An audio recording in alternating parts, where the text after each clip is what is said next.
अभी भाई अपना फ्लैश ऑन कर ले तो लाइट प्रॉपर आएगी। अंकित जी और माला बना के स्वागत कर दीजिए। माला निकालो तो माला माला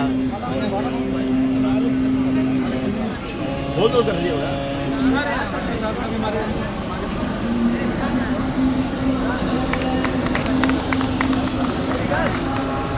बाबू आ जाओ, तुम लोग सोनी आ जाओ, माला दे दो।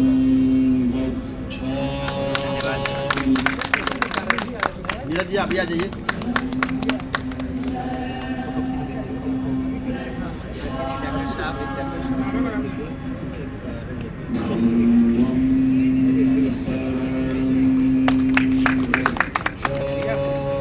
भैया जिंदाबाद जिंदाबाद जिंदाबाद।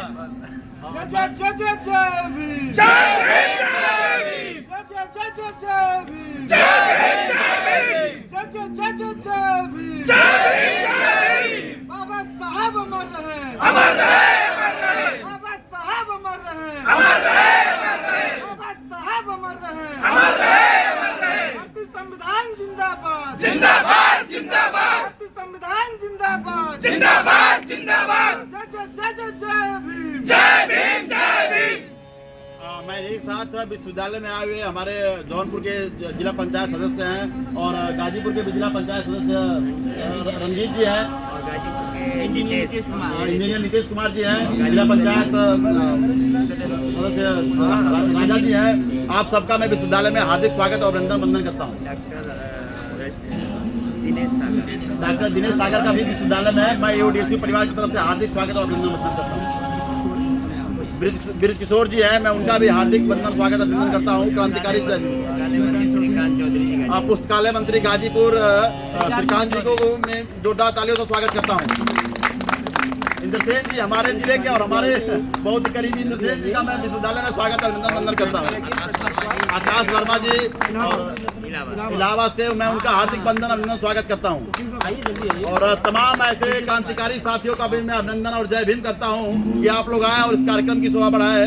और मैं चाहता हूँ कि जितेंद्र धनराज जी अपने मुखार बिंदु से हमारे क्रांतिकारी साथियों को बाबा साहब के प्रति एक जोश भरे। और उसके पहले नारों स्वागत करना चाहूंगा। जय जय जय जय जय भीम, जय फूले जय भीम, जय पेरियार जय भीम, बीबीओ के धरती पर, बीबीओ के धरती पर, बीबीओ के धरती पर, जय भीम। साथी सबसे पहले इस दुख की घड़ी में हम गरीबों के मसीहा, अंधे को आंख देने वाले, हम सबको स्वाभिमान देने वाले हमारे रहबर डॉक्टर बी आर अम्बेडकर साहब की चरणों में नमन करता हूं कि इस दिन हमको छोड़ के चले गए। और उससे भी पहले हमारे बड़े भाई मार्गदर्शक अभिभावक, जिनके माध्यम से हम यहाँ पे आए, आलोक सर आपको भी क्रांतिकारी जय भीम इंकलाब पेश करते हैं। और यहाँ पे उपस्थित मेरी छात्र छात्राओं, युवा तरुणाइयों, मेरे बड़े बुजुर्गों, मेरे अभिभावक तुल्य, आप सभी को क्रांतिकारी जय भीम इस्तकबाल पेश करते हैं। साथियों, आपको पता है कि मैं 4 माह 6 दिन नैनी सेंट्रल जेल काट के आया है। मुझे गम है, मुझे खुशी है कि बाबा साहब के संविधान के बदौलत मैं नैनी सेंट्रल जेल से छूट के आया। और मैं गर्व से कहता हूं कि समाज की लड़ाई, शोषित वंचित की लड़ाई, दुख हरियों की लड़ाई, जो कि झोपड़ी की लड़ाई और संपूर्ण भारत के छात्र छात्राओं की लड़ाई अगर लड़नी पड़ी, उसके लिए अगर जेल जाना पड़े तो 4 महीना क्या 4 साल भी हम जेल काटने के लिए तैयार हैं। ये बता दीजिए संविधान विरोधी लोगों से कि हम बहुजन विरासत को बचाने वाले लोग हैं। बता दीजिए कि डॉक्टर अम्बेडकर साहब के पद चिन्हों पे चलने वाले लोग हैं। तुम हमें जेल में डाल सकते हो, लेकिन बहुजन विरासत की विचारधारा को कैद नहीं कर सकते हो। साथियों, बता दीजिए पुलिस प्रशासन के लोगों से, योगी और मोदी की सरकार से तुम हड्डियां तोड़ सकते हो, लेकिन बाबा साहब के विचारों को जो लेके चल रहे हैं वो हौसले को तुम कैसे तोड़ सकते हो। साथियों, एक शब्दों में उनकी लाठियां, उनकी मुकदमा, उनकी जेल हमको रोक नहीं सकती साथियों, क्योंकि जेल जब जब जाते हैं, क्योंकि जेल जब जब जाते हैं तब तब बहुजन विरासत के विचारों से लबरेज होके आते हैं और इंकलाब के बल पे कहता है कि फिर से हम बहुजन विरासत को बचाने के लिए युवाओं में घर घर जाएंगे, विश्वविद्यालय जाएंगे, जन समर्थन मांगेंगे, क्योंकि बाबा साहब ही कहते कि शिक्षा का वास्तविक अर्थ यही है कि जब भी रोजी रोजगार, कपड़ा, मकान, हक और हुकुम, बहन बेटियों की सुरक्षा, युवाओं की बेरोजगारी की जब बात आई और रोजगार की जब बात आई, तो शिक्षा का अर्थ है आपको न्याय लेना है। साथियों, वर्तमान में आप देख रहे हैं कि आपके साथ क्या हो रहा है। बाबा साहब कहते अनुच्छेद 32 को कि हृदय व आत्मा है, इसलिए कहते कि तमाम अनुच्छेद जो देके जा रहे हैं, तमाम धारा जो देके जा रहे हैं, मेरे साथियों, जब भी इस पे आ जाए तो लड़ो, क्योंकि बिना लड़े हमको और आपको कुछ नहीं मिलना पड़ेगा, क्योंकि हमको संघर्ष करना पड़ेगा। और बाबा साहब भी कहते हैं कि शिक्षित बनिए, संगठित रहिए और संघर्ष करिए। और ये विपक्ष के लोग चाहते हैं कि जो विश्वविद्यालय में लखनऊ, इलाहाबाद, जन्नू में, बलिया से, तमाम आजमगढ़ से लेके बनारस में जो शिक्षित लोग हैं, क्योंकि ये राशन पे बंटने वाले लोग नहीं हैं, क्योंकि तुम्हारे ये तमाम जो लॉलीपॉप देते हो इसमें बंटने वाले लोग नहीं हैं, क्योंकि बाबा का दिया हुआ जो वोट का अधिकार है इसको जानते हैं, क्योंकि बाबा साहब ही कहते हैं कि मेरे समाज के लोगों पढ़ो और दिल्ली के तरफ देखो, क्योंकि सफलता की जो वास्तविक कुंजी है, जो पूंजी है, जो ताला है, वो संसद के तरफ है मेरे साथियों। इसलिए सरकार जब से आई तब से लखनऊ से लेके, इलाहाबाद से लेके, जन्नू से लेके, बनारस से लेके, बलिया के टीडी कॉलेज से लेके, गाजीपुर के तमाम छात्र संघों को बैन कर दी। ये सोचना पड़ेगा क्यों?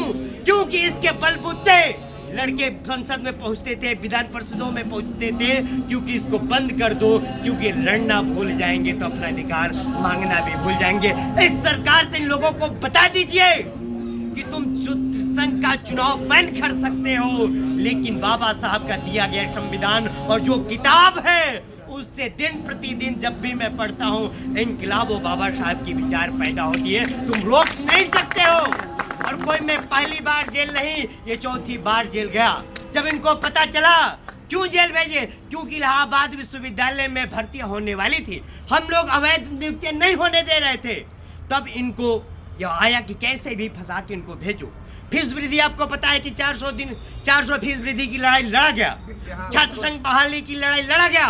उसी के दौरान एक हमारा साथी आशुतोष कुमार एक्सपायर होता है विश्वविद्यालय की लापरवाही से। धरना उग्र होता है क्योंकि एक हर चीज का धैर्य रखा जाता है। भगत सिंह जब संसद में बम फेंकते हैं तो कहते हैं कि हमारा मतलब ये नहीं है कि मर जाएं, इन बहरों को सुनाने के लिए बम की धमाका करना पड़ता है साथियों। इसलिए इंकलाब और नीला सलाम के साथ हम सबको आगे बढ़ना पड़ेगा साथियों।